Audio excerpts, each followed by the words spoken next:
Okay. Welcome everybody to the September 16th Town Council meeting. Give me a second. I want to get this thing off my screen. Okay, let's begin with the Pledge of Allegiance. I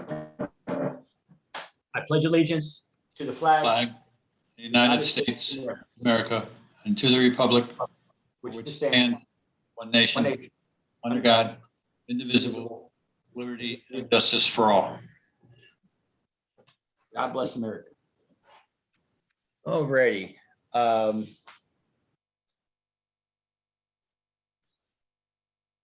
Let the record read that 6 members of the council, to include the mayor, are present. At this time, I'd like to take a moment of silence for the memory of longtime mayor Gerald Donovan, who left us a few weeks ago. Mr. Donovan was a public servant here in town for 32 years, 24 as mayor, 8 on council. Thank you.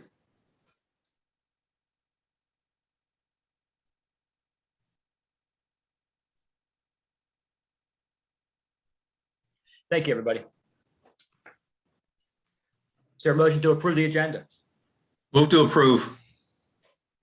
Second. All in favor? Aye. Any ayes have it? At this time, I ask, is there any public comment on any item on the agenda? Hearing none. Approval of the minutes of the July 15th Town Council meeting. So moved. Second. All in favor? Aye. Have it. Approval of the minutes of the September 8th special meeting. Move to approve? Second. All in favor? Aye. Aye. Aye. Any ayes have it. And lastly, approval of the minutes of the September 8th informational work session. Move to approve. Second? All in favor? Aye. Aye. Any ayes have it. At this time, we have the honor to hear from Carrie Wilson, who we all know and love. One Maryland, one book. It's all yours, Carrie. Thanks, Mayor Mahoney. And thank you, council members, for having us here tonight. Melissa Gray is also with me. She's the new branch manager of Calvert Library Twin Beaches branch. Joni Kilman, our long-serving and well-beloved branch manager, retired in June. So Melissa's taken over for her, but of course, different shoes. But we're delighted to be here tonight to share the One Maryland, One Book title with you. It's entitled The Book of Delights, and it's essays. The author's name is Ross Gay. So this is the 14th year of One Maryland, One Book. Every year this is a program run by Maryland Humanities. And every year they convene a group of teachers and book lovers and librarians to choose a book around a theme. And the idea is that everyone in Maryland, if we all read the same book, we've got something to talk about. That is, in this case, this year's theme is hope, which is especially appropriate for us this year as we're coming out of, we hope we're coming out of a pandemic that's been hard on everyone, and hope is a delightful thing that we all could use a little more of. So the Book of Delights is a collection of lyric essays that record delights experienced and acknowledged by the author in very short, easy to read pieces. They serve as a reminder to all of us to take time to find a little extra delight in our everyday lives. Gay recorded delights daily, just small joys that occurred over the course of a year, and he started on one birthday and ended at another birthday. The topics are pretty impossible to classify into a genre. They're glimpses into his life and into his delights, some of which will be shared, and others which will do what so many good books do, and that'll give us insight into the life of someone else. He reminds us to think about the delights that we often overlook in our busy lives. So reading is a delightful opportunity to refocus and find some good in our day-to-day lives, as I said, even when we're in the midst of a pandemic. I think Melissa's gonna share some more with you now. So I invite you each to come to the library, A Delight, to check out a copy of the Book of Delights. It's available in print, audio, and online through 2 of our digital apps, both Libby and Hoopla. And as a part of the state's largest reading and discussion program, Ross Gay, the author, will visit us virtually to discuss his book on Monday, October 4th at 11 a.m. Another delight with it, and it's co-hosted by St. Mary's County Library. In addition, Calvert Library is holding multiple book discussions in September and October. More delights. Dates for those discussions can be found on our website at calvertlibrary.info. Again, thank you so much for the opportunity to be here today. Come visit us in the library soon. We are open for walk-in customers to come in. You can also make curbside pickup appointments. And I personally guarantee that we will provide a delightful visit and will help you find something to read or listen to or a program to attend that'll bring even more delights. Thank you. And Mayor Thank you. Mahoney and others, like, you bring your Kindle in, bring your phone in, and we'll help you figure out how to download things, which will also delight you. I'm going to do that. I'm going to do that. Good. And Carrie, thank you. Melissa, congratulations. It's a wonderful job. There's nothing better than our Twin Beach Library. So it'll be exciting to come visit you. So thank you very much. Thank you. Okay, next we have the town administrator's report. The council has read the report. I'll ask if we have any questions. I'll begin with Keith and work my way around the horn. Thank you, Mayor. I do not have any questions. Thank you. Okay, Councilman Morris? Yes, Mr. Mayor, I do. Holly, have there been any comments submitted by the general public yet regarding the draft comprehensive plan? Yes, we are gathering public comments. Actually, our planning and zoning administrator is working on establishing several days that citizens can actually come into town hall and speak with him directly about those comments. So we'll be socially distanced in town hall and allowing the opportunity for some public engagement. So we'll have those dates out very soon.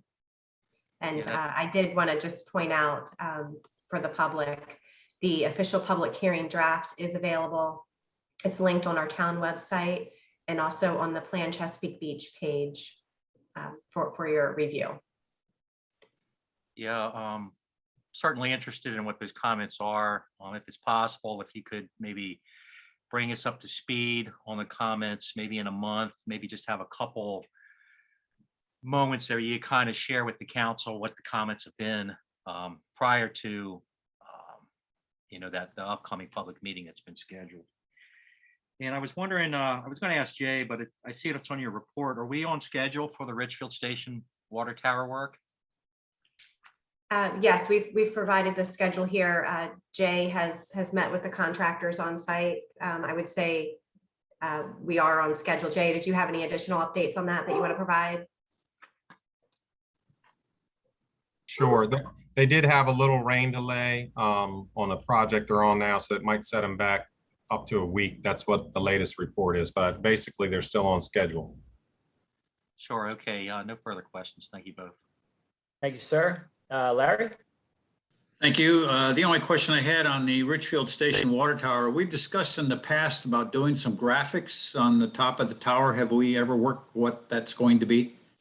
Yes, we have about 3 different concepts. We're going to put it out for community vote, but we need to make sure that the concepts will work just with the dimensions. So as soon as we have agreement on that from the contractor, we'll get those around to the citizens to review and vote on. Great. Thank you. That's all I have. Thank you, sir. Mr. Fink?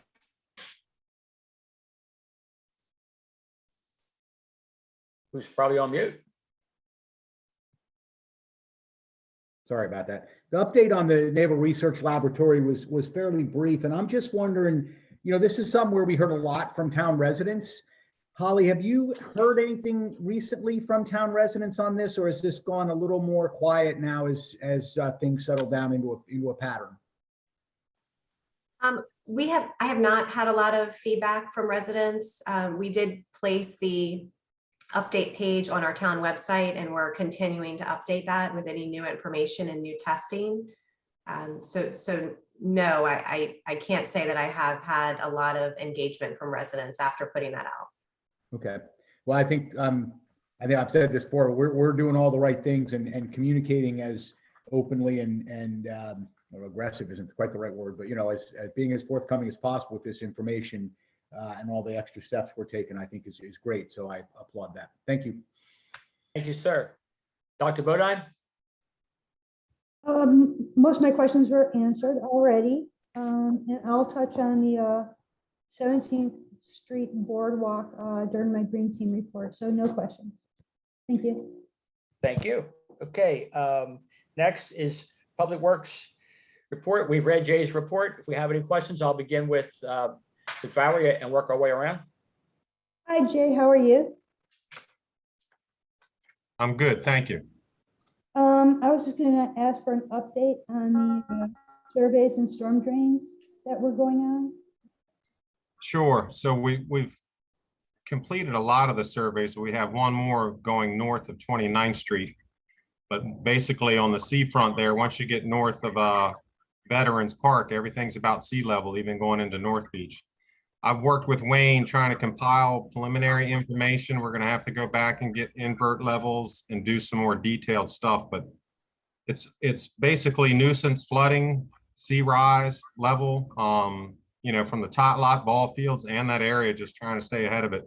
A lot of it is a learning process. Some of the inverts that we thought we knew for storm drain, we don't, and some of the other ones have been capped off, and I'm trying to figure out why. As we go through this, is this an appropriate project to map it using a GIS so that we can have a visual when the time comes? Possibly, yes. I mean, I think it would be good to map anything that we have like that. We've got plans on it, but I don't know if we have the platform, Valerie, right now to set that all up. Understood. Okay, those were my questions. Thanks, Jay. Sure. Thank you. Charlie? No, I have nothing for Jay. Additional. Okay. And Larry? Yeah, Jay, I know you had a quiet night the other night on Tuesday. Was there any long-term damage done to anything in the town from the power outage? We lost one GFI in the Chesapeake Village entranceway lights that the town owns. It could have been coincidental. And we had a few things that were designed to catch a power surge that operated phase monitor on the Chesapeake Village water tower that we had to go manual reset. And I did learn at Mears Avenue, our backup dry pine pump had a float that was bad, but it still operated. So it was a good test run. I went around to actually every backup system the town had that night. And we corrected 2 little errors, but everything else ran, which is good to know. Yeah, it is. It is good to know. Tough way to find out, but it is good to know. On the report, you mentioned the contactors at Mears Avenue have failed. Any idea of the cause of that failure? I think it's age. We've cleaned those contactors twice, completely torn down and rebuilt them. And it's wore out. From the magnet drawing it in, Larry, to the contacts to everything. One thing good about those contactors, it's a soft start. So it's a smaller one and they're not that much money compared to some of the other ones we have.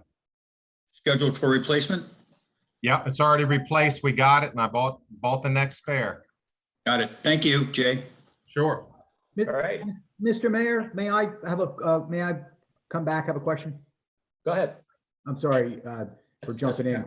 Jay, when we were talking, whatever it was, Wednesday morning, you seemed to feel that there was more behind the power outage because of the breadth of it. I'm wondering if you had gotten any other information on that.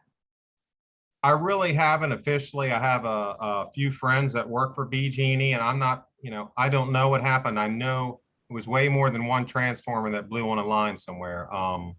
And just because of my phase monitors, I know there was a power surge. So I can't speak to what happened, but I know that when we lose a transformer, which we've done a lot in town, we don't normally lose such a global power. So I really don't know, Charlie. Okay, thank you.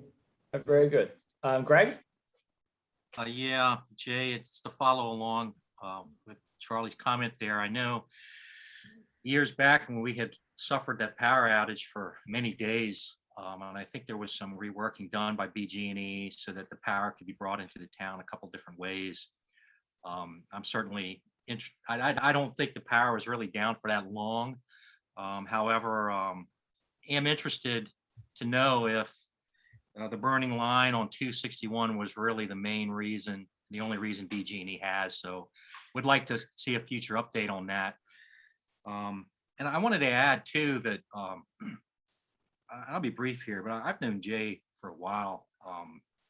I would like to talk to him more than I do, but Jay's a super valuable employee here, and he's an encyclopedia of this town and stuff. And I feel that we're really blessed to have him working for us. Jay, I wanted to follow up on the water tower at Richfield Station. I know that there are a lot of homes in the vicinity of that work. Is there any concern about any of the chemicals or any of the work that has to happen on the outside of that tower related to the safety of the surrounding dwellings? Well, the good news is, unlike Old Bayside Tower, there's no lead paint. That's a newer tower, obviously, and they are going to put up full containment when they start working. So there might be a few minor issues right next to the condos directly beside them, but I don't anticipate anything since they're going to be working within a full enclosure. Okay. Well, thank you.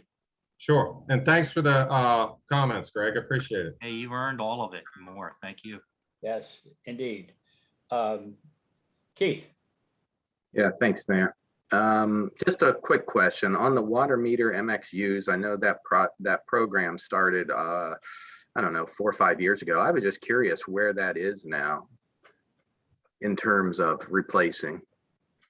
Connie could probably speak better to it in her report. We have the antenna online on top of the Richfield Station Tower, and obviously the MXUs we replace with now are antenna reads and not route reads, but now I'm going to say in a hybrid mode, Keith, where we still have to do partial drive the route, which I'm going to say are the old school meters. As far as the exact number of tower reads versus that, I'm going to let Connie speak to that when she can. Okay. All right. Great. Thank you. Sure. Thank you. And thank you, Jay. And I think everybody on the council echoes and agrees with Councilman Morris's comments for sure. So thank you, sir. Thank you. Water reclamation treatment plant. We've read John's report. If we have any questions, I'll start with Keith. Thank you, Mayor. I do have some. They're more, at least this first one is more just for my information. In the second to the last paragraph on the first page, it talks about installation of a new HDD for the closed caption television system.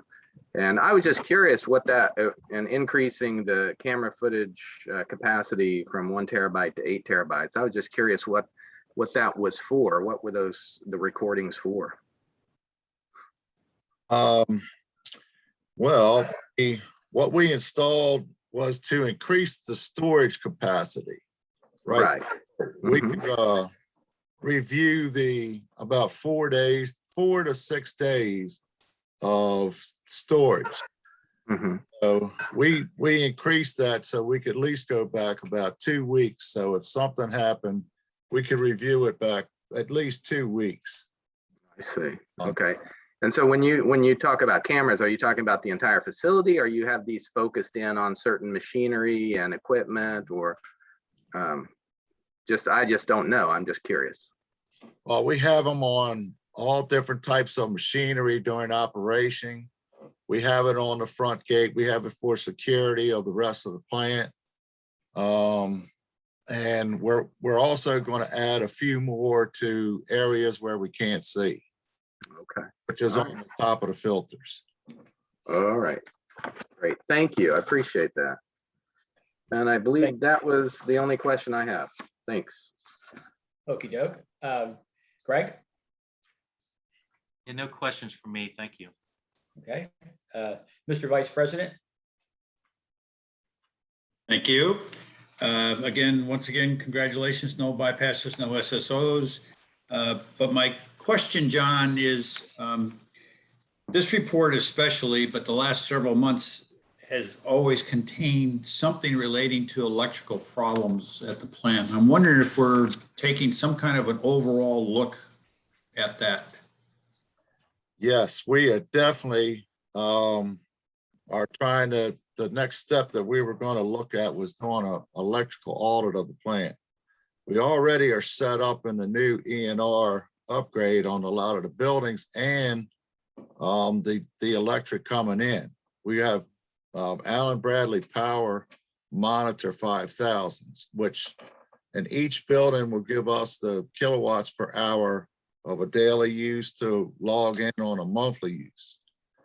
So we could tell which type of equipment is drawing the most kilowatts and all. When we put all of them together, we're going to join it all together into our new SCADA system on autonomy. Once we get all it drawn, we can pull monthly reports on all the buildings that we have presently. And we'd like to add one building that is drawing most of the juice. Once we can get all that data together, then we can look at the areas where we can possibly reduce some of the electric, have some equipment run at night on the lower peak hours and things like that. But we are definitely going to have some good data and we can start monitoring it for monthly to every year. Great. Well, I'm not an electrical engineer nor an IC guy, but if there's anything I can do to help, let me know. Thank you. Okay, Charlie. Yeah, I'm just curious if the power outage, again, I'm kind of ignorant to a lot of this stuff, but the power goes out like that and it came back on fairly quickly, but how does that impact what happens with you guys? Well, we have a beast of a generator. It's a 2350 kW generator. It could probably light half of the town up if we had it hooked up. But the only problem that we come across is on the transfer, some equipment, we had 3 pieces of equipment Tuesday night that did not automatically restart. And we had to get an operator in to manually restart everything on those 3 pieces of equipment. But all the main components did restart with the generator like it was supposed to work. And we'll look into why the other ones didn't come back on, but that was it should have been a routine transfer, but everything set up to do that. So when the power goes out, there's not, for example, some sort of a battery that keeps things running for a couple of minutes while the generator kicks on, like you'd have in a data center or something like that. It really goes down and then has to come back up. Yes, we have the generator, usually it'll take within a minute to come on and then get the power up in about another minute. It's almost a blink of an eye, it'll transfer. And just out of curiosity, how long would that generator run if it had to? A day? Well, we have about a 5,000 gallon tank of fuel and we can run about 40 gallons an hour. So if we're not using the full 2350 kilowatts. Yeah, so okay. A third of that. So we're doing about 40 gallons an hour. So we could probably do 2 weeks or so. Yeah. Okay, that's good to know. I was not aware of that. As Jake said, it's not a great way to do a test, but it sounds like you guys handled it as well, best you could. Thanks. Thank you, Charlie. And Valerie. Yeah, just one. John, when we eventually, hopefully, bring on the Highlands onto the system, is it fair to assume that they'll be on the SCADA system also, or is that something that we need to specifically ask for? Can you say that one more time? I said, when we bring the Highlands into the system, do we need to do anything as a town council to ensure that they have SCADA also? SCADA for the Highlands itself or the SCADA at the plant? Well, let's say the plant. But with the flow coming in from the highlands. Well, as long as if they have a flow meter that they can put in, like I think we requested that. I'm sure they'll give us access to the readings of the flow meter like they are right now with the other flow meters. We could gauge it there, and then I can gauge it on our flow meters. And we just went to a new SCADA system, which is called Autonomy. And we can do a lot more things with Autonomy than we could with the previous SCADA. So we can add things to it and look for things for Autonomy to pick up on the data from the plant. So, you know, we have a lot more things we can add to the SCADA. Yeah, I guess my comment there would be, you know, I would just encourage us right from the get-go of the highlands being into the system, of being able to monitor it. I think we'd benefit from that. The plant would. Oh, definitely. So that's my comment. Thanks. Thank you. Code enforcement report. We've read Connie's report. If we have any questions, I'll begin with Valerie and work my way around. I have no questions on this report. Thanks, Connie. Great job. Okay, Charlie? No, I have nothing for Connie. Okay, Larry? Just a comment, Connie, thank you for your follow-up on some of the three long-standing issues. I see you just did some follow-ups within the last couple of weeks. So thank you very much for doing that and hang in there with it. Thank you. Thanks, Larry. Okay. And Greg?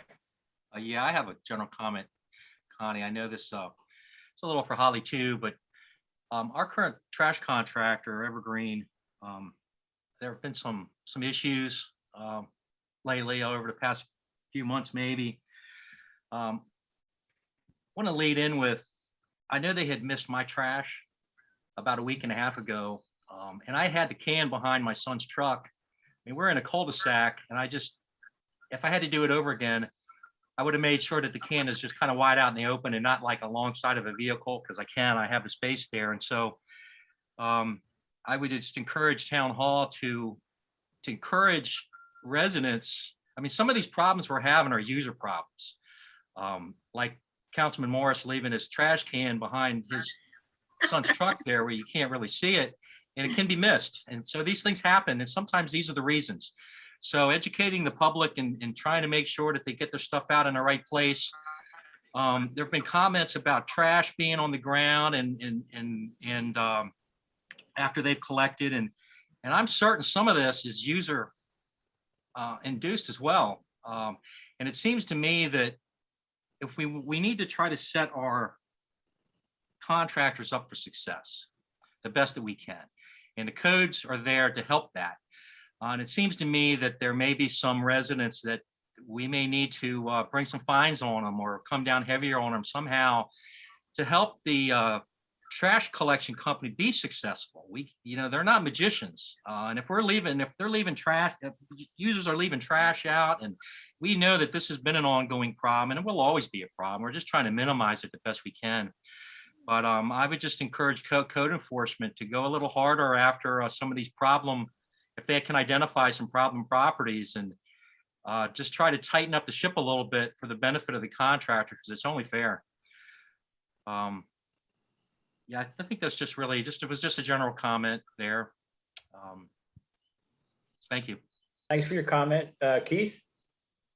Yeah, thank you. Hi, Connie.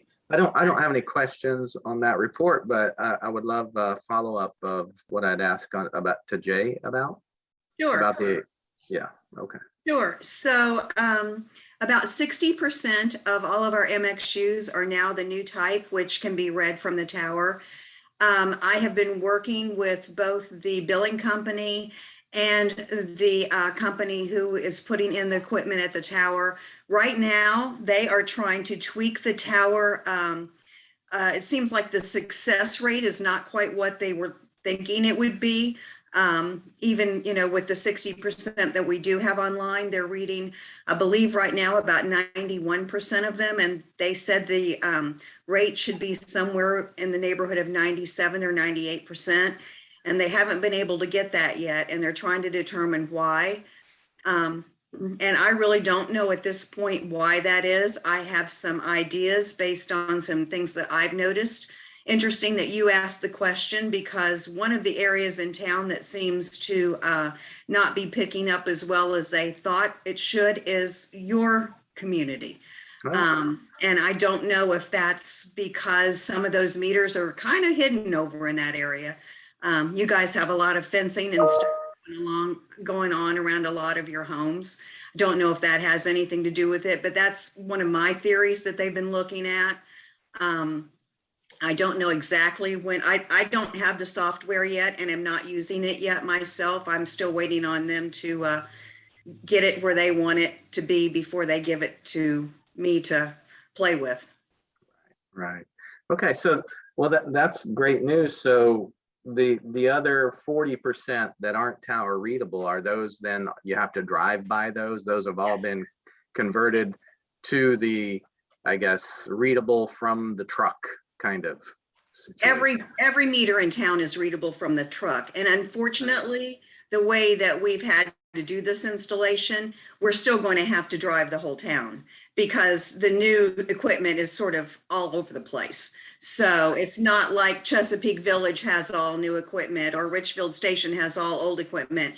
It's everywhere because as an old MXU has gone dead and or meter, depending on the situation, we've replaced it with the new, and that's virtually in any section of town. So until we get 100%, we're going to have to do the ride around. Oh, wow. Well, that's too bad. What is the projection on full installation? Is there one? Is it 3 years, 5 years, or?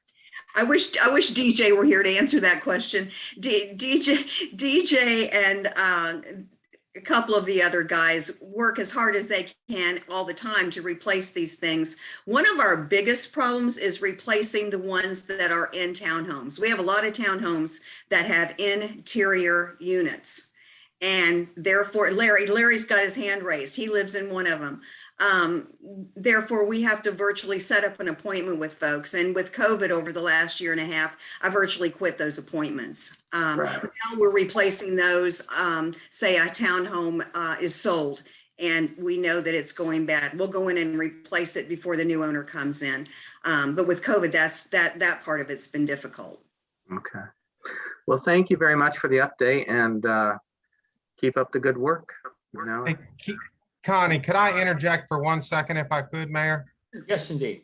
Sure. I just wanted to relay, and Connie, you're exactly right and appreciate the information, but it's not like we're waiting for this to be online. Some of the benefits when even at 60% is, and Connie, you know better than anyone, is when we have a house for sale, normally Public Works goes out and does a manual reading so they can go to settlement. And we only look at these meters once every 3 months when we read them. The advantage to the newer meters is they take readings every 15 minutes and they can send a signal. If there were a line to burst, there's parameters we set that it'll flag in between readings. So we're catching stuff a lot earlier, and we're getting to the point where when it is online, I never realized how many houses exchange hands until I put my eyes on this, but there's so many reads we do a day because of that Connie could do from her office. So I just wanted to put that out there, that this thing has saved us time already, even though it's not 100% online. That was it. Good. Yeah, that's great to hear. That's a good point too. Just this year, because of the housing industry being the way it is, I had this conversation with Holly a few days ago. We probably have done somewhere in the neighborhood of 45 to 50 home exchanges, therefore meter readings and account changes per month, just in Little Chesapeake Beach. Some days we do 3 and 4 a day. That's how quickly houses are changing here. Housing is changing. Wow. Just for the record, my meter has been replaced. Okay, thank you, Connie. Next, we have no treasurer's report, as Dale has been busy with the annual auditors all week, which we'll hear about that soon enough. The council has read the town engineer's report. Do we have any questions of Wayne? If so, I'll start with Keith.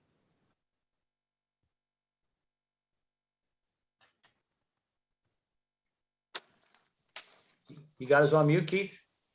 Well, I was having trouble with my notes, and so I was just double checking, but I don't have any questions or comments on this one. Thank you. Okay, thank you. Councilman Morris? Yes, sir. Wayne, what's the update on the 261 sidewalks there from Chesapeake Village? Our subcontractor there who is providing those services is working on the additional work which we authorized for them to complete the requirements that State Highway Administration requested for additional cross sections. Okay, so there's no hang up now. The ball's in their court. What is the timeline for them to complete their current work? I'm expecting they'll be done sometime in October. Okay. I don't think I have any other questions. Thanks, Wayne. Thank Sure. you. Larry? Yeah, Wayne, thanks. Question, second page of your report, Highland Sewer Study. You note in here that you responded to state questions in February, waiting on final direction. Given that we are anticipating to address the Highland Sewer connection tonight, I'm wondering if you ever got an update. We did not. I think what we addressed this evening will solve that concern for us and be able to allow us to take this off the list. Okay, thank you. That's all I got. Thank you, Larry. Charlie? Well, in sort of the sadness of Derek's absence, I was all prepared to ask about the 261 sidewalks, but Councilman Morris covered it for me, so I have nothing further. Thank you, Charlie. And Valerie? No, hi Wayne, I have nothing for you tonight. Thank you. Okay, next we have the deputy's report, and before I get into it, I want to, we have a little special retirement announcement. I understand our good friend Maximus has retired after 6 wonderful years of service in the county and town. And I just can't wait to see that fella up there out of work when I can just hopefully pat him. So thank you, Maximus. The council has read the deputy's report. If we have any questions, I'll begin with Dr. Bodine and work my way around. I have no questions. I'm going to miss Maximus. Thank you. Charlie? No, I have one quick question. I notice here, Rod and Reel, cleaning lady stole money from a room. This is a little pedantic, but do we know that it was a cleaning lady? I mean, do we know who we know who the suspect is? Yes. Yep. Okay, They used the key card reader to found out who got into the room and narrowed it down to one person, and it was her. okay, thank you. Okay. Larry? Really nothing. Thank you, Sergeant, and thank you, Maximus. Indeed. And Greg? Yes, Sergeant, I was interested. I know this is the county policy with the dogs there, but what is retirement life going to be like for Maximus there? What kind of support will he have? He'll be supporting me sitting on a couch and watching TV. Awesome. Well, the reason I'm asking is I've got a good friend. He's retired Capitol Police, and he was canine. I know that the dog had served with him. He stayed with him through the end, and he just recently died. And I know there was tremendous support system there for the dogs, which I really appreciated. And the particular dog I'm thinking of had served actually 2 tours in Afghanistan, remarkably. They actually just passed a law about 4 or 5 months ago for retired canines that the sheriff's office has. I believe it's $10,000 total over his lifetime that the sheriff's office will give to me for his medical, if he needs surgeries, when he passes away, for his cremation, things of that nature. So they assist with any expenses after his service with the agency. So they just passed a law, like I said, about 4 or 5 months ago. So that assists me with medicine, doctor's visits, things of that nature. Yeah, hopefully, in some cases they surpass that threshold. There's additional support there for you and Maximus. But no further questions. Thank you for elaborating on that. Yes. Thank you. And Keith? No further questions. Thank you. Okay. North Beach Volunteer Fire Department. I didn't see a report. If we get one, we'll share it. And as always, any questions, please share with Larry. Next, we'll go to the mayor's report. Just a few things. We had a really good and safe summer here in town here in Chesapeake Beach. It was really great, you know, considering where we are right now, you know, with the pandemic and all that. And I just want to really thank the staff and the council and the citizens who all worked very hard to keep us safe, and we're very, you know, patient and vigilant. Second point is more to do with vaccinations. While the overwhelming majority of the town and county have been vaccinated, I do encourage those who still have not to go ahead and do so. And on that point, so we're, you know, everybody knows if you don't, booster shots are becoming available. For the record, I got mine. I feel really good about it. Trust me, I feel really good that I have it. And I would encourage everybody to get theirs as soon as they can. Thank you very much. Next, we'll go to resolutions and ordinances. Introduce and vote on amended resolution R-21-6 of the town council in support of dredge funding. I'll let Holly just give a brief summary for the town before we get to the council vote. Thank So, you, Holly? Mayor. Thank you. So in preparation for the federal dredge, the town has initiated work to clear the dredge yield containment site, which is shown on the screen here. The town received funding of $250,000 from the Department of Natural Resources Waterway Improvement Fund. That's a reimbursement grant to the town for the work to clear out this containment site. The town council authorized staff to access reserve funding out of the dredge fund to complete the project in preparation for the federal dredge. We are seeking access to another $250,000 out of the general fund unallocated funds line item. These funds will be reimbursed by the DNR grant funding when it's received.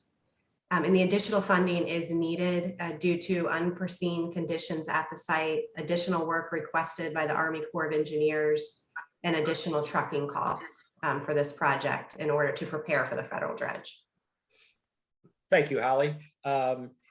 Is there a motion to approve? Move to approve. Second. Okay. Comment. We have, well, hold on. We have a motion and we have a second, and we'll begin discussion as always. Keith? Yeah, thank you, Mayor. I do have a question. Just want to be sure I understand. So there is the initial $250,000 that we had talked about approving for this, and now this is a second $250,000. Is that correct? So the initial funds that were used was actually all of the funds out of the dredge fund. So that was approximately $700,000. So this is in addition to that in order to prepare this site for the federal dredge. Okay. And then, and how much of that will be refunded? The $250,000 will be refunded from DNR. We have requested additional funds for this project from DNR. We are hopeful that we will receive more. They're a great partner in this project. So, you know, any additional funds that we were received would reimburse the town.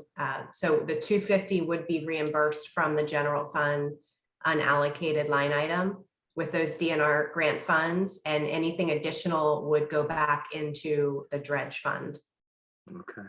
And is there any idea of how much they might reimburse for the rest? Is there any talk, or is it, or it's just we'll see? We'll see. Okay. All right. Thank you. That answers my questions. Mr. Morris? Yeah, yes, sir. Holly, did you just mention, you said that the Army Corps of Engineers came forth with some additional schedule of work? Is that post-contract award? Yes, it was not included in the contract. And I'll let actually, if you don't mind, Wayne provide some more details on that. Please. Sure, I'm happy to. So yes, post-contract award, Army Corps of Engineers asked our contractor to prepare a shelf, if you will, and do some regrading inside the dredge material placement site to expedite and allow them to do their work more easily. Because we have the material there today, they wanted us to build that shelf and not remove that material, which we did, but that was unanticipated in the original contract.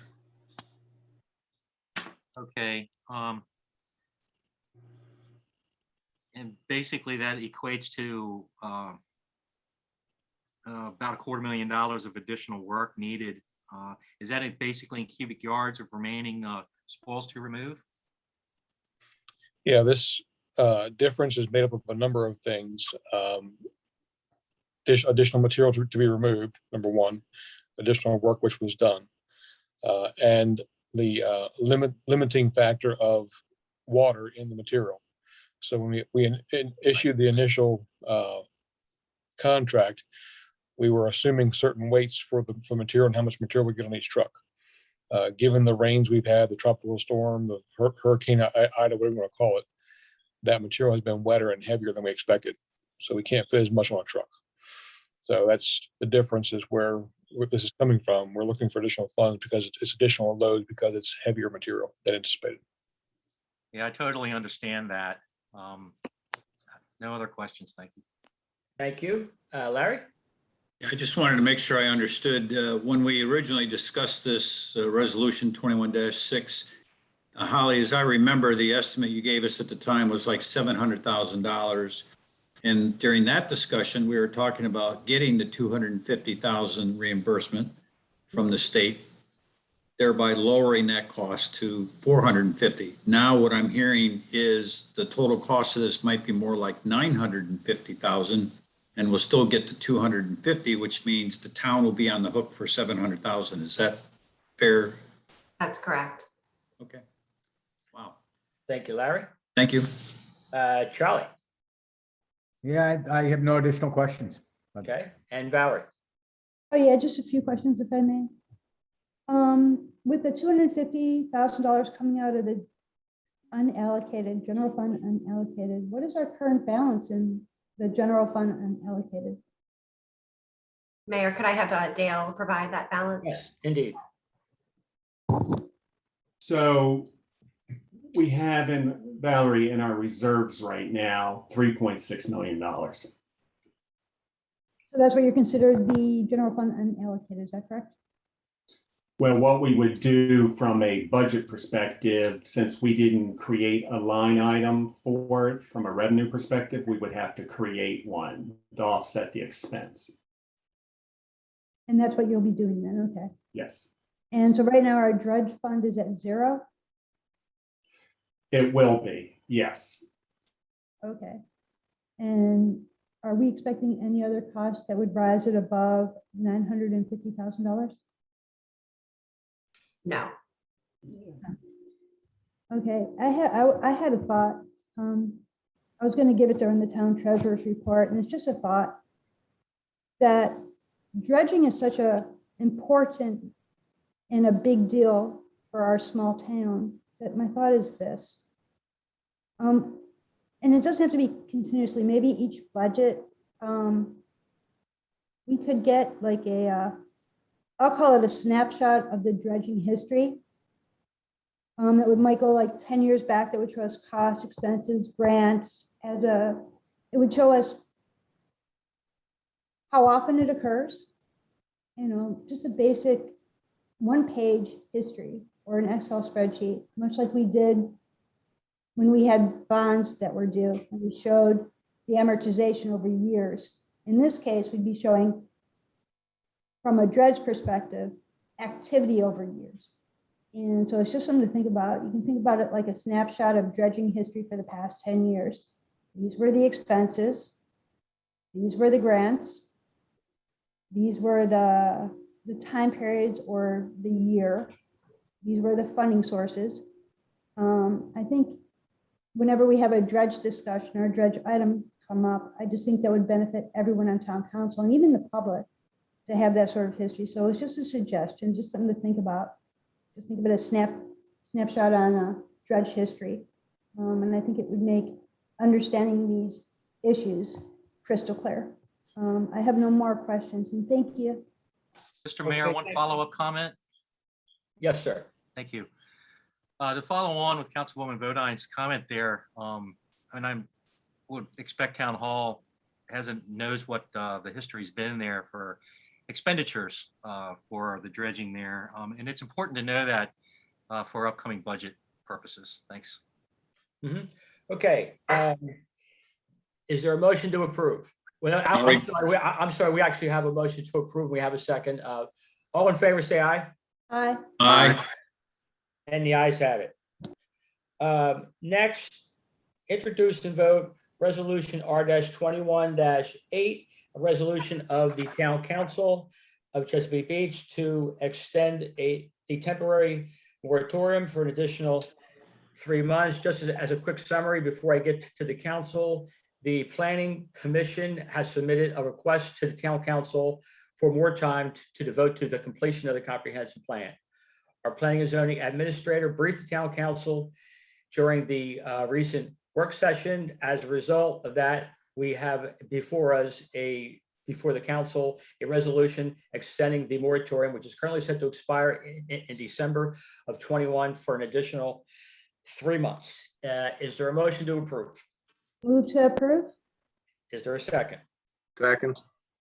Okay, I'll begin discussion with Dr. Bodine. Yeah. If you actually look at the wording, I just have 2 questions, I think.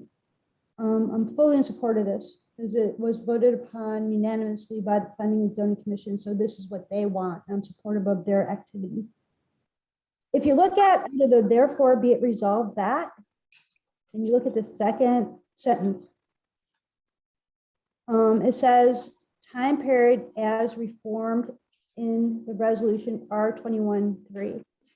Is that like a legal thing, as reformed?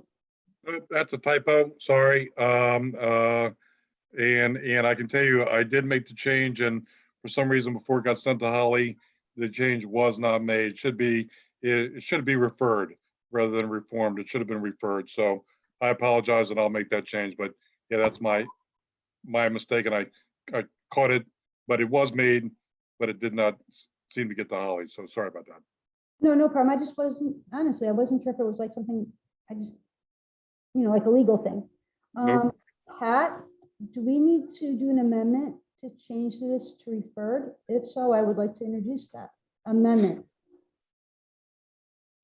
I don't see any reason if you wanted to cross it out and then put a tick mark there and just put the correct word, because what matters is the signatures.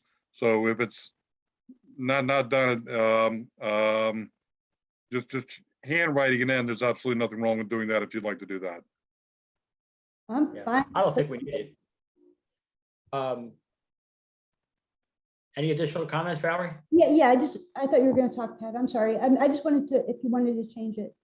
Yeah, my other comment was one thing that came up at the work session, and I just want to make sure I understand the way it's written, is that our current moratorium that we currently have expires on December 18th. This moratorium takes effect December 19th at 12:01. And this moratorium would expire on March 19th. Is anything I said incorrect? Well, I think it's clear, no. Todd, do I got it? I mean, Oh, yeah, no, this starts right away. There's no doubt about it. But it doesn't. It starts on December 19th, right? It's an extension. That's right. There's Okay. there are, with this, we have drafted with, excluding the typo, there is no gap. There is no gap and it expires on March 19th. Correct. Got it. Thank you very much for your help. Thank you. Charlie? Yeah, I don't have any questions, just from a substantive standpoint. When this came before the council initially, we had a good debate about the timing of the moratorium. I was opposed to a moratorium that extended indefinitely or extended for a long period of time, not because I didn't want planning and zoning to do their work, but because I wanted to keep the comprehensive plan on the front burner. And if the moratorium had needed to be extended, it would. Now we sit here today with a very completed draft of the comprehensive plan, it would be pointless now not to extend this for another 3 months. I just don't see, I just can't imagine anyone actually making applications now, knowing what is in the comprehensive plan under the old rules, let alone becoming substantially vested in their project. But it would be pointless to not accept 3 more months as requested by the Planning and Zoning Committee, in my opinion. That's all. Thank you, Charlie. And Larry? Well, I'll disagree with my colleague, Mr. Fink, about it being pointless. I did not support the moratorium when we voted on it in March.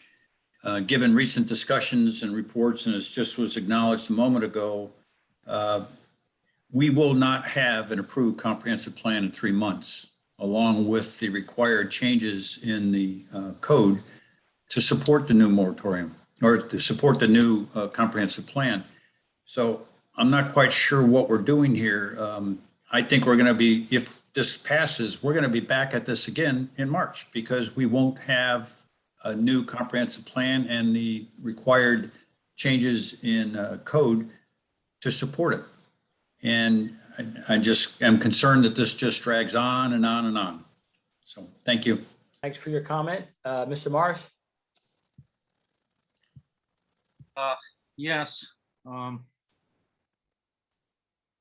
I would certainly, we certainly did have debate and pretty good discussion about this at the last work session. So anybody that's in the audience tonight that needs a little more background about the decisions tonight, I would certainly refer you to that work session. We've got a public, we've got a public meeting scheduled in November for this. I know we're taking public comment now. I don't underestimate public comment on this either. I think that there's going to be some forces against some of the things that they're proposing. In my mind, extending the moratorium for 3 months does make sense, and it does give council, in my mind, it's going to give council the time it needs to do its part at the end of this. I'm confident that we're going to get this done first part of next year. I do not see how I could support any additional extensions of the moratorium, but in my opinion, all things considered today, I think we've got this in hand. They've been working very hard. There's a draft plan that's in front of everybody, and the public's reviewing it now. There could be some changes on the council level once it gets there, but I don't see that dragging on at all. I think we're going to vote some of that up and down, and I think I can see the finish line on this. So I'm in support of 3 months. Thank you. Thank you, Greg. And lastly, Keith? Yeah, thank you, Mayor. So yeah, I definitely support this. I was in favor of a 12-month moratorium to start with, and that was what was requested to do the job, and we're getting very close, and hopefully we will cross that finish line soon. Thank you. Okay, thank you. Okay, we have a motion, we have a second. Now it's time to vote. All those in favor say aye. Aye. Aye. Opposed? No. And the motion passes 4-1. Thank you, everybody. Next, planning and zoning. I don't know if is Larry still on the call? If not, I'll move on. Board of Appeals, there was no hearing heard. C-Box, is John on the call? Yes, I believe John is here. Okay, John. Come on. C-Box has got 2 issues going on. One, our oyster delivery has been delayed because there was some problems at the hatcheries. We're hoping for our delivery of 135 bags in October now, rather than when it happened in September the 10th. So we're waiting on that. The school kids have started their 5th grade field trips. We have completed 3 of them so far this week.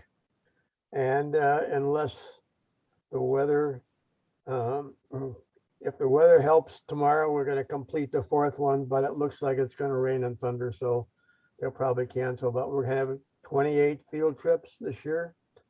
Hopefully we'll be done by the end of October. We have a large group of people who are supporting this. And we have now been asked not only to just support the field trips, but we've been asked to teach some of the classes on one of the major stations, which is called the Reef Station. So we're having some of our people get trained on that so that they can become volunteers for the Calvert County Natural Resources Department. This is a significant step forward for us from just being a facilitator of this. And we're looking forward to completion, hopefully by the end of October. But if we have a few delays, it might be stretching on into the first week of November. Thank you. Thank you, John. Climate Change Advisory, CCA, Larry? Yeah, I'll start. I just talked with Town Administrator Holly yesterday about the DNR flooding and sea level rise study. We are going to move forward with conducting the study for that. You've heard in the past that our neighbors to the north, Town of North Beach, is undertaking a similar study. DNR has provided some funding for this, and we're going to be moving forward with that, and we will be putting together a public outreach plan as we move through the study, so we'll keep everybody posted on that. And I know Co-Chair Keith has some additional information. Keith? Yeah, thank you, Larry. So just as reported by MarylandMatters.com, Charles County received the Maryland Association of Counties 2020 County Innovation Award for their Climate Change Preparedness Program. So in it, it includes efforts to identify the impacts of climate change within its geographic boundaries and reduce carbon emissions. And the program was also expanded to include climate smart decision-making among the county's workforce. And it also led to some reorganization in their county offices. But, you know, we've talked about it, Larry and I, and we want to reach out to Charles County to arrange a meeting to learn more about their program and lessons learned in the near future. As we move forward with our town planning efforts to see if there's anything that we can incorporate in there, and perchance also engage the Calvert County commissioners in this discussion as well if they haven't already engaged with Charles County. So anyway, thank you. All right, thank you, Keith. EDC, Larry? Yeah, a couple things. One, just so everyone is aware of it. Yeah, I guess I'm honored to say that I got elected as chair of the Calvert County Economic Development Advisory Commission. What that does is it automatically also puts me on the County Economic Development Authority. So I'm going to be more involved in a lot of the economic development activities across the county. Our EDAC here is continuing to work with multiple agencies and groups to promote appropriate economic development in our town. On another note, I participated in the Southern Maryland Municipal Association Zoom meeting last night. All the towns that are part of SMMA have been requested to submit a list of topics for the SMAA to consider. And what their plan is, they're going to select a small number of these projects that are suggested by various towns, and they will reach out to, I'll say, an authority on that particular subject. I have already suggested climate change as something that will impact almost all the communities I can think of in this county in one way or the other. So if any other members of the council have other suggestions of topics that we would like to reach out to SMMA for them to consider as a discussion topic with bringing in appropriate expert opinions, please let me know. I need to get back by the end of next week with any suggestions that we may have as a town. At this point, I will refer to Co-Chair Greg for any additional comments. Just to follow up on your comments there, Larry. the suggestion. I think you've offered a golden one to the group there.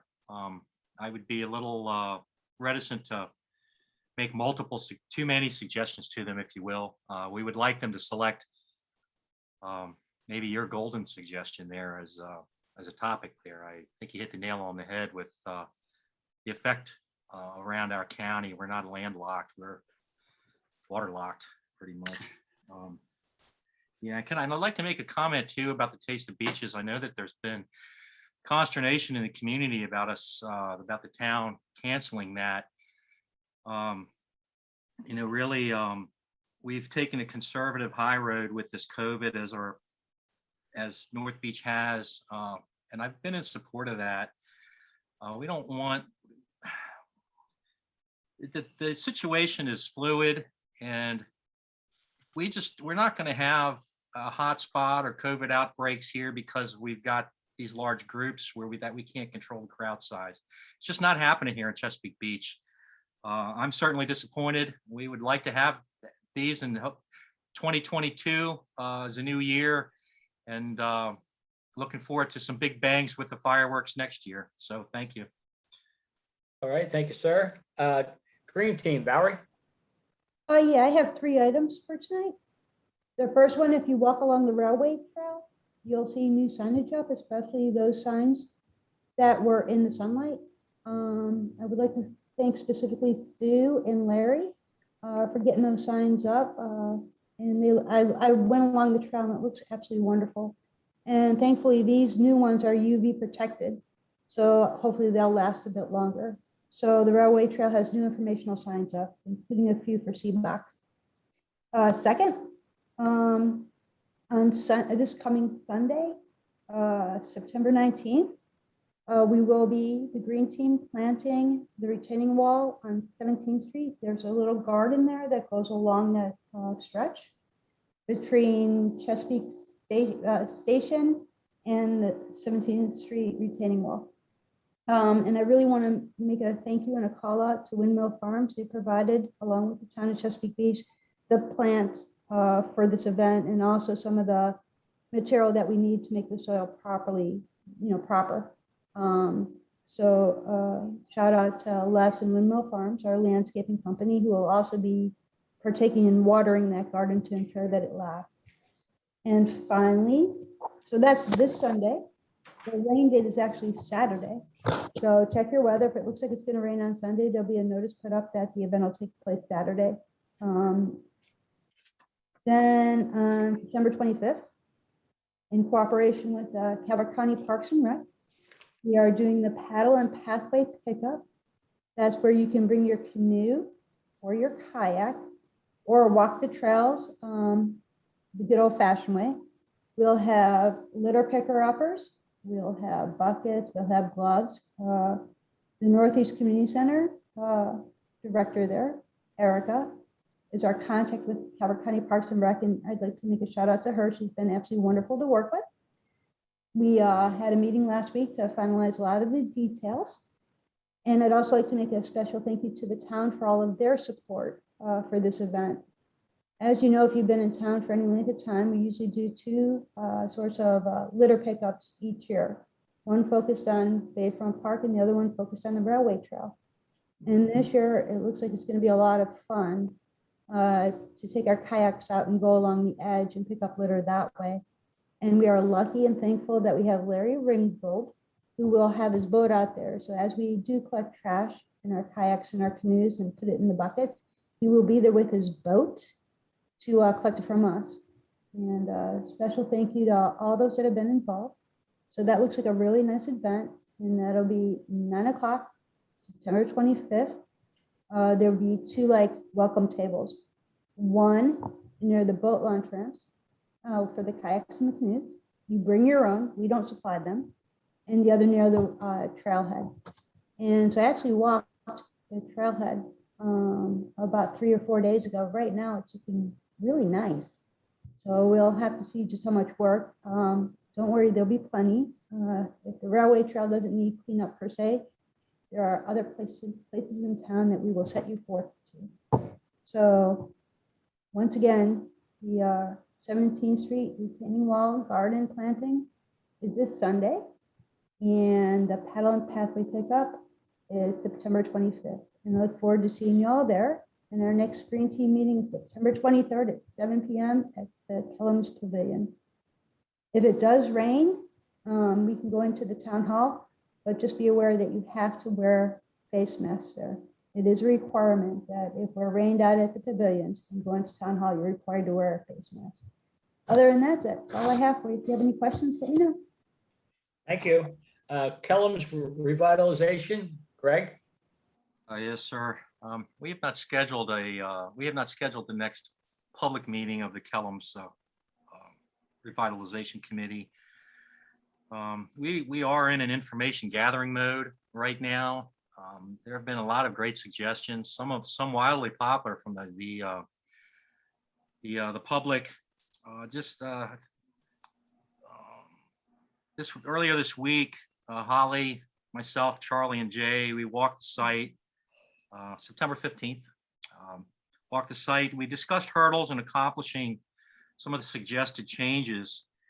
I'd like to note that I don't see any of the suggested changes having any effect on any of the proposed private development. I want to emphasize that. Most of the suggestions, frankly, are superficial and should be easily accomplished. I know we've got some discussions and hurdles. The stormwater management is really one of the #1 things that we're discussing. Let's see. Yeah, that's just really it. We're in information gathering mode right now. So hang tight. Thank you. Thank you. Twin Beach opioid awareness, Keith? Thank you, Mayor. Just wanted to report on our event, August 31st. We held our International Overdose Awareness Day Glow Vigil event in conjunction with the county's Light Up the County event for Overdose Awareness Day. And I just want to really thank Mayor Mahoney for speaking at that event, as well as Mayor Benton and Captain Dave Payne from the Calvert County Sheriff's Office. It was much appreciated. We were disappointed. Senator Michael Jackson was ill, couldn't make it, but we hope he's doing the best, and I know he wanted to be there. And we had a lot of people there. I think it was well received. It was actually pretty heart-wrenching, especially the reading of the names in honor and memory of loved ones lost. That was done by Sandy Mattingly. We had asked people who had lost loved ones if they would like us to read their names out, and we had probably about 30 to 40 names come in. Very sad. A lot of young folks lost their lives to this epidemic. It was then followed by a memorial walk in Sunrise Gardens, where there was a Lost Souls exhibit of people's shoes, who had empty shoes, who had been lost to the epidemic. It's quite moving. And then also wanted to thank our resource providers who were there. The Calvert County Behavioral Health Recovery and Support team was there to talk to folks if they wanted. The mobile crisis team was there with their van. Calvert Alliance Against Substance Abuse, the Emmanuel Church Celebrate Recovery, Narcotics Anonymous, Avenues Recovery Center were all there, providing support and information to anybody who wanted it.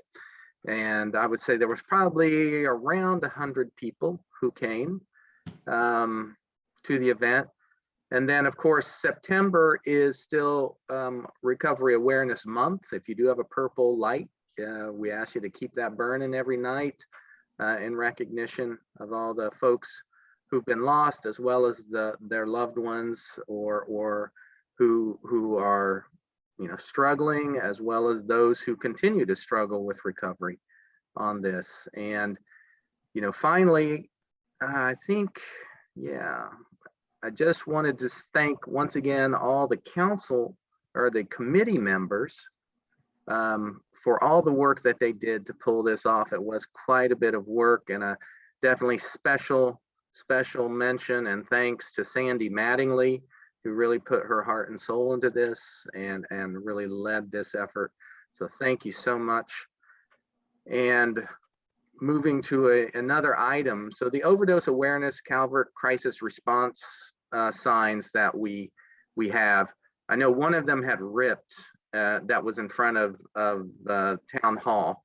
And the last conversation that we had about it, I thought it was still around, and maybe it could be repurposed by putting on a piece of plywood and hung on either the Kellums Field fence or maybe the water park fence.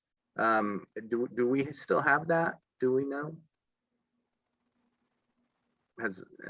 Yes, Question. Keith, I can follow up with you on that. I believe Public Works still has it, but I'll reach out to you. Okay, that would be great. I've also got the second sign, which was in front of the North Beach Volunteer Fire Department. Calvert CASA has put up a hard sign now right under the awareness sign with the count of lives lost. So we were able to move or remove the soft copy that we have. And I'm going to be putting that somewhere else around town, but I might need a little bit of help with a post pounder, that kind of thing. And so I'd like to talk to you all about that. And we will be having another meeting in October, but it's not been scheduled yet. So with that, thank you very much. Thank you, Keith. Walkable Community Advisory Group, Charlie? Yeah, a couple bits of information. We have sort of entered a phase with the Walkable Community Advisory Group where a lot of the planning work that we had done is now waiting on funding. And waiting is maybe not the best way to put it, but we're working with Town Hall and Holly and her staff in trying to get various creative funding mechanisms to support the projects that we want to undertake. The good news is there are some bigger items on our list that may fit into some grants. The bad news is nothing happens fast and the summer is a slow time. So we'll be following up and trying to move that forward. The other part of what we want to do is promote walking events.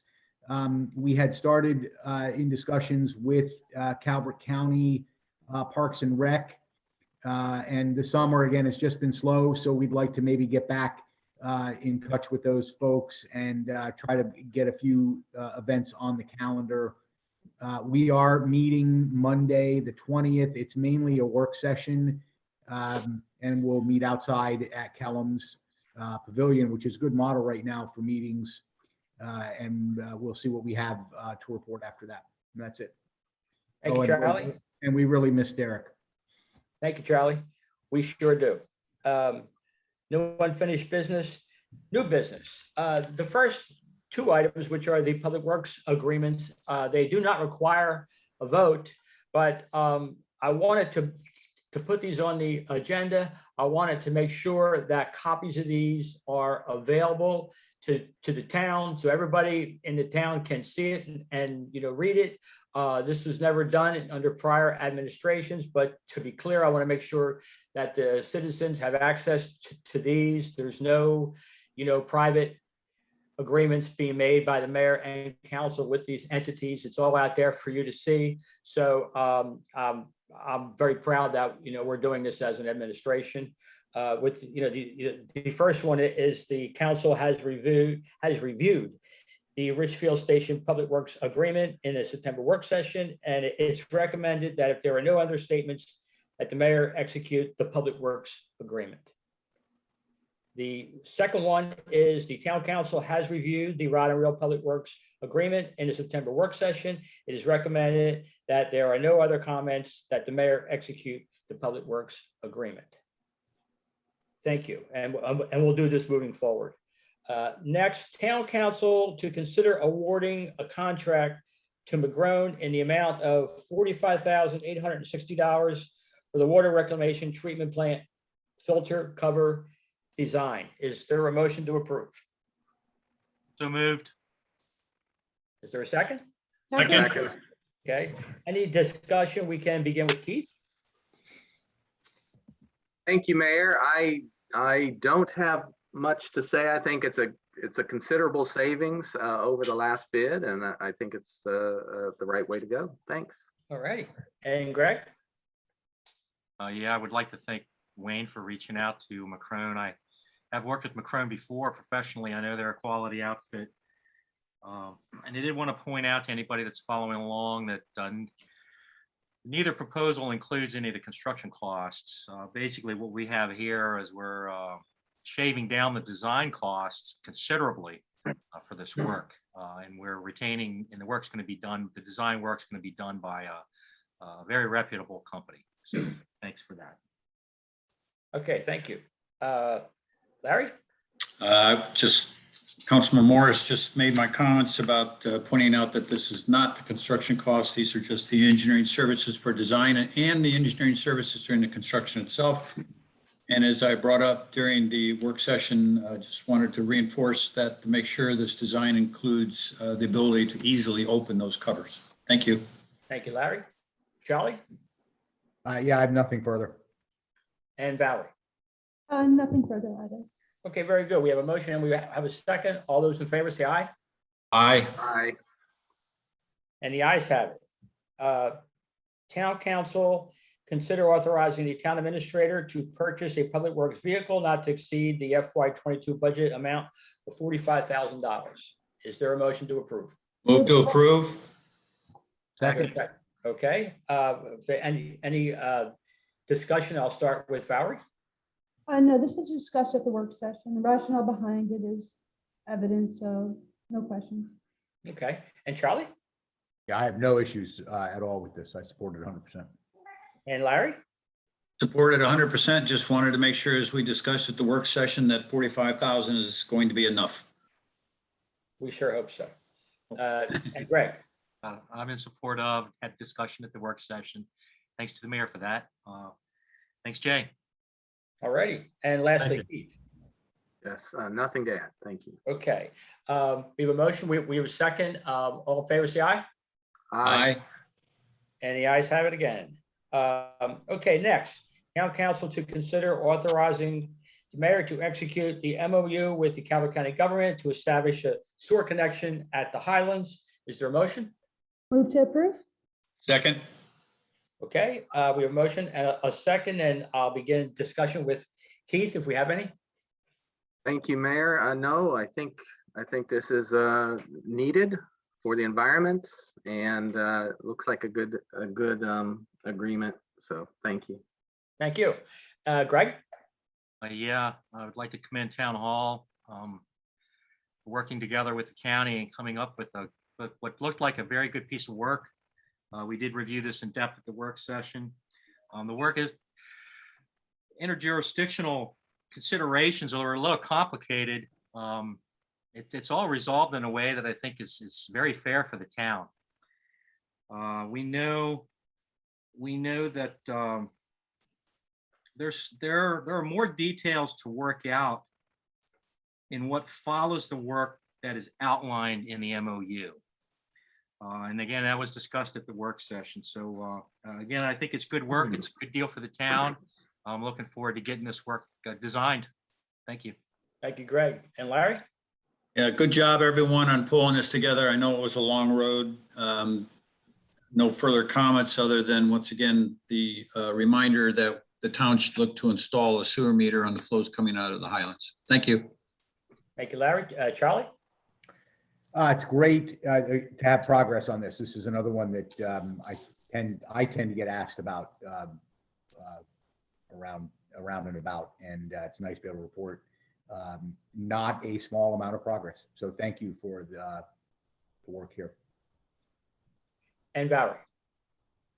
Yeah, this is really well done. This is far stronger than what was initially, given. This is a solid agreement, and the town and the county are to be commended. This is well done, and it was discussed in depth at the work session. So if you want to hear it in depth, yeah, no comment. Thank you. Okay, we have a motion and a second. All in favor, say aye. Aye. Aye. Aye. And the motion passes. Before I go to public comment, I do really want to publicly thank Holly for all the work that she puts into it.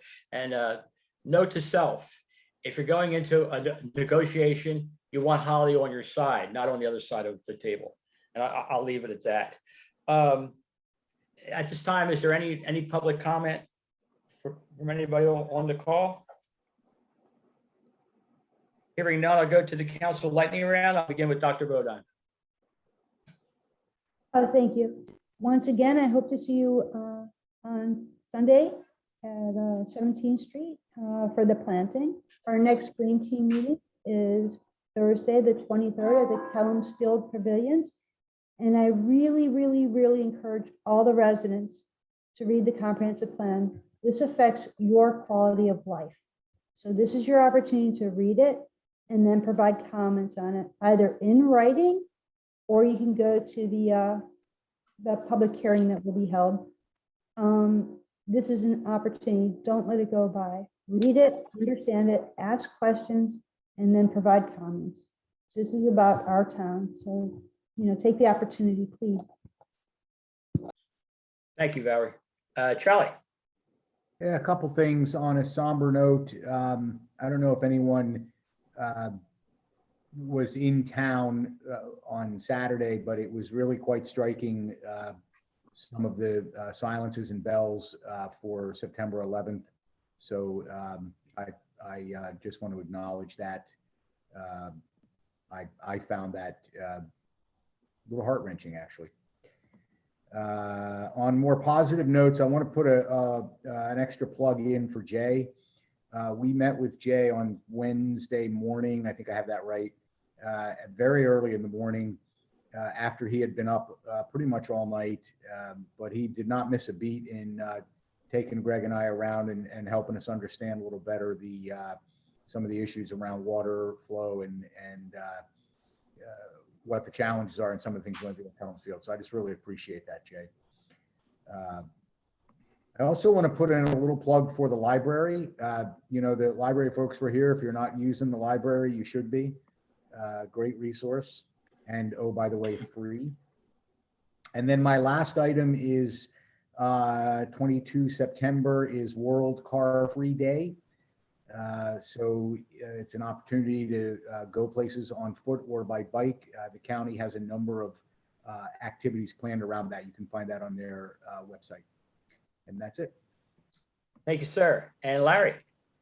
I wanted to reinforce Councilmember Wildean's comments on the comprehensive plan. This is really the opportunity for residents to provide input into this plan. This is a critical document. This is going to shape the future of what our town's going to look like for decades to come. So please take a look at it. Please join in the public hearings. Please comment. This is not the kind of thing where 2 years from now you want to come back and say, oh, I didn't know that was in the comprehensive plan and I don't agree with it. This is your opportunity to provide that input right now. So please join in. And then, as was mentioned very early, this Saturday was supposed to have been Taste the Beaches. It was a very wise decision, I think, at the time to postpone that event, given what has been going on. Hopefully, we're going to be back at it next year. And just for personal reasons, I'm sort of hoping it's a crummy, rainy day on Saturdays. So it just reinforces our decision to postpone it. Thank you. Okay, and before I go to Greg, it's 78 and Sunday on Saturday. Greg. Yeah, thanks. Sharon, you don't need to note this first comment here, but I want to apologize to Councilman Fink for not requesting any comment for the Kellums committee there. He's co-chair on that. He's a valuable partner. Probably anything that Charlie's involved in you're lucky to have his attention. I wanted to underscore the Buccaneers organization here in town. In our deliberations regarding any upgrades there at the Kellums Park facility, the Bucs are one of the many reasons that I love the town. This is their 40th year anniversary, and this is good economic development for the town. I have to add, we've got people congregating, they're coming there for games and they're stopping, coming in, coming out. But I would like to encourage anybody who's a sports fan, especially the night games. The schedule's posted on the town's website. Get out and enjoy a Bucks night game. It's wonderful. We've got a great facility there. They're such a great organization, a good partner for us. Buy a hot dog and enjoy a fun Bucks crowd there. And I would like to take the opportunity to express my condolences to the Donovan family. The mayor mentioned this early. Gerald Donovan's recent passing. I'm a 23-year resident here in town, and I had the benefit of being acquaintances with Gerald Donovan over the years in several different capacities. Didn't know him super well, but I do prize the conversations that I did have with that fellow. I know that there's some folks in town that didn't like his politics and this and that. One thing's for certain, folks, Gerald Donovan loved this town, and his family does as well. And I wish that I'd had a little more time just to talk to him about anything, really. He was a real interesting, compelling person to be around. So rest in peace, Gerald Donovan. Thanks. Thank you, Greg. And lastly, Keith. Yeah, thank you, Mayor. I just wanted to take a moment to thank Holly and the town staff for their support of the opioid awareness group. They help us a lot in terms of getting the word out and purchasing items when we need it. And so we really depend upon them and appreciate all their efforts. I have been remiss in thanking them. So definitely thank you very much, Holly, and anyone else on the staff there that's been helping us through this. And finally, I just want to wish everyone well, stay safe, keep your masks on when you go out, and take care. Thanks. Very well, thank you. Is there a motion to adjourn? Moved. Second? Second. All in favor? Aye. Aye. Good night, Any ayes? everybody. Have it. Good night, everyone. Good night.